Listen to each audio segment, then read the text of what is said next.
আপনি যদি হিন্দু হন তাহলে ভিডিওটা স্কিপ করে যেতে পারেন, আপনার সাথে কোনো কথা নেই। আর আপনি যদি মুসলমান হন তাহলে ভিডিওটা শেয়ার করে দেবেন, আর যদি শেয়ার করতে না পারেন তাহলে হাতে চুরি পরে বসে থাকেন, কেননা আপনার ভিতর থেকে আপনার ইমানি চেতনাটাই মারা গেছে।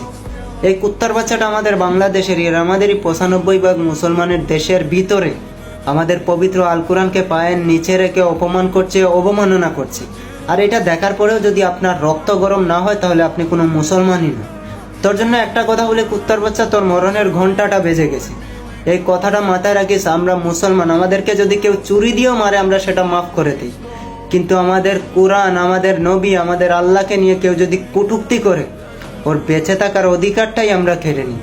তুইও বেশি দিন বাঁচতে পারবি না, কথাটা মাথায় রাখিস। তোকে রাস্তার মাঝে এনে কেটে কেটে কুত্তা দিয়ে খাওয়াবো।